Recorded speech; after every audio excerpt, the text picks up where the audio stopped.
Welcome back to WD. FM, the official Walt Disney Family Museum podcast. We're your hosts, Brie Bertoluccini, Content and Research Manager. And Chris Mullen, Marketing and Editorial Specialist at the Walt Disney Family Museum.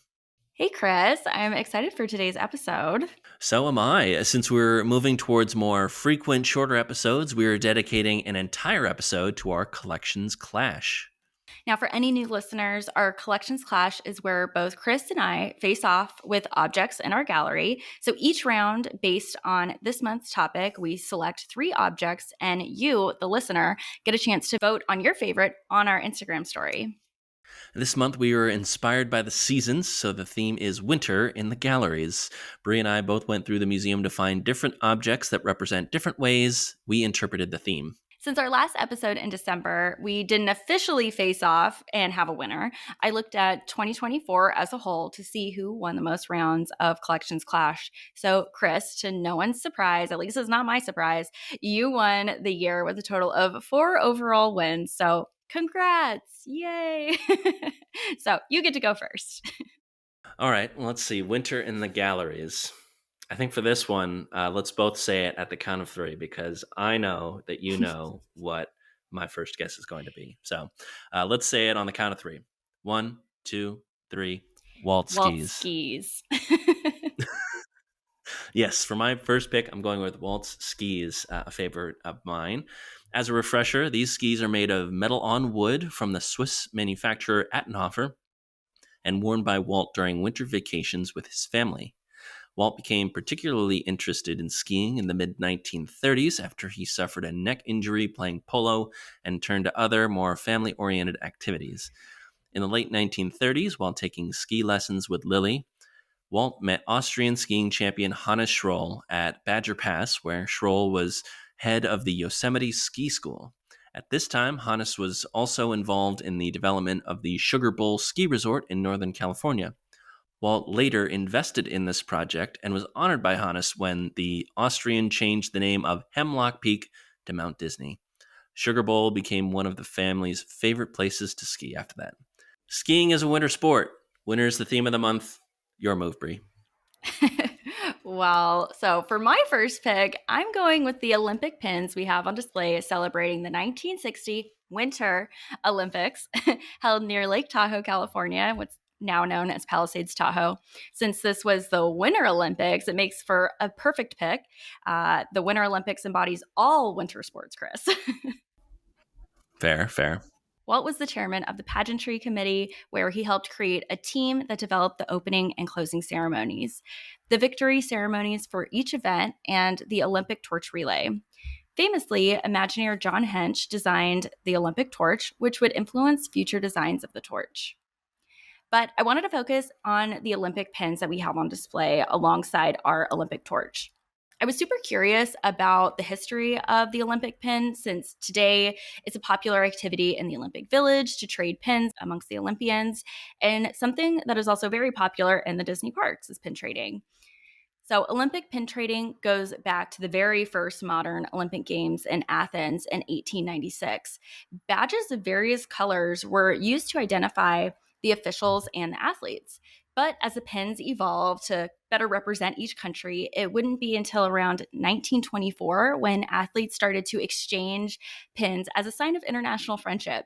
So I looked at all the pins that we have on display, and these pins were actually a gift from Diane Disney Miller. The places included are Birmingham, England, Salzburg, Austria, Norway, Germany, and Moscow, Russia. And of course, a pin from the happiest place on earth, Disneyland.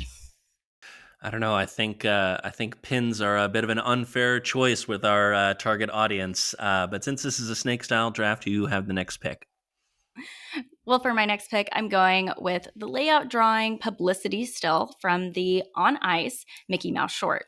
Now, this is a perfect short to exemplify winter in the galleries.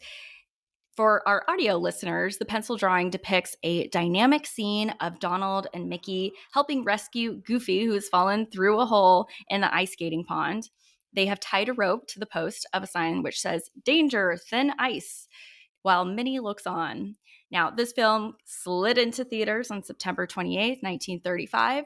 In the short, if you look closely at the other characters skating on the pond, you'll spot Clarabelle Cow and Horace Horsecollar.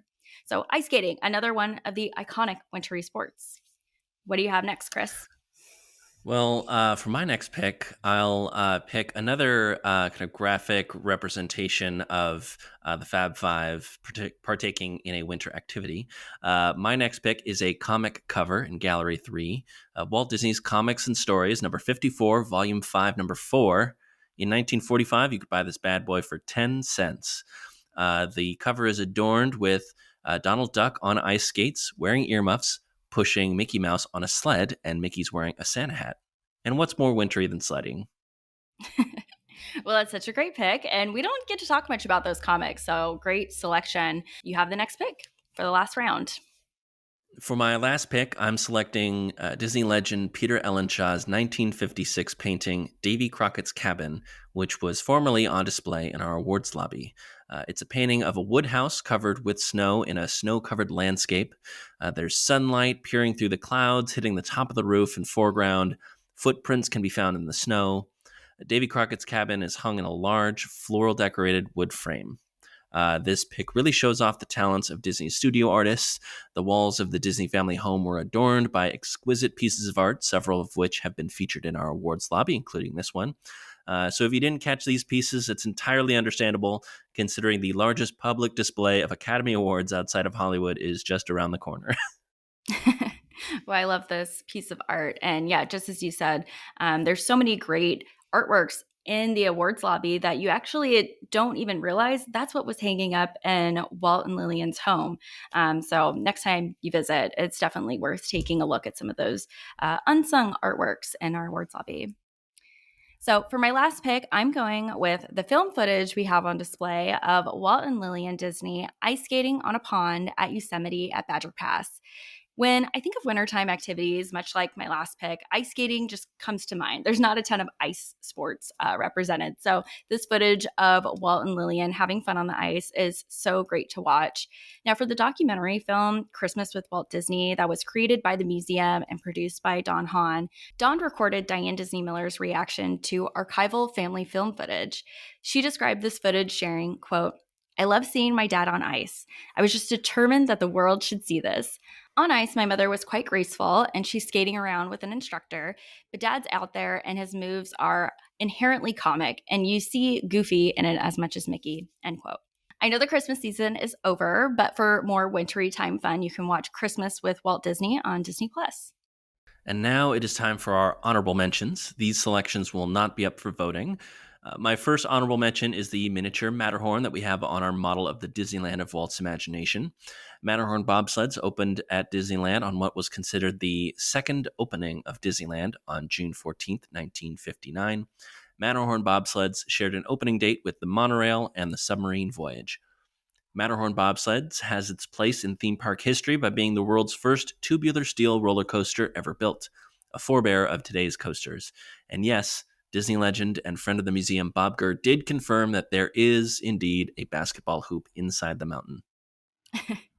Well, that was another one that if we counted to three, I bet we could have said that same pick at the same time. You definitely have a solidified brand, Chris. Well, for my first honorable mention, I'm going with the Carousel of Progress model we have on display. This part of the model depicts the last scene in the original version of the attraction that debuted at the 1964-65 New York World's Fair. Now, in this scene depicting a more futuristic living room, it's decorated for the holidays. Snow can be seen in the windows, a small Christmas tree is on top of the television, and presents are laid around the television. One of my favorites of the presents is a small miniature toy of Donald's nephews, Huey, Dewey, and Louie. That's a great pick. Carousel of Progress is also part of my brand, and that would have been my next pick. For my next honorable mention, I'm going with the very first depiction of winter in the galleries.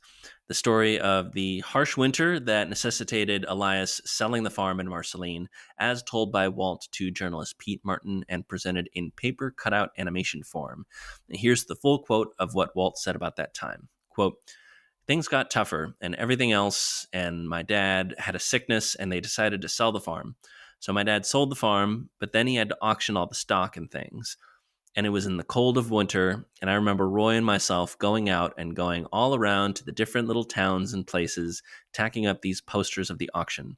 And I remember my mother heating these bricks in the oven, and we put the bricks in the floor of the buggy and a robe over us, and we went around, all around, tacking up these posters, End quote.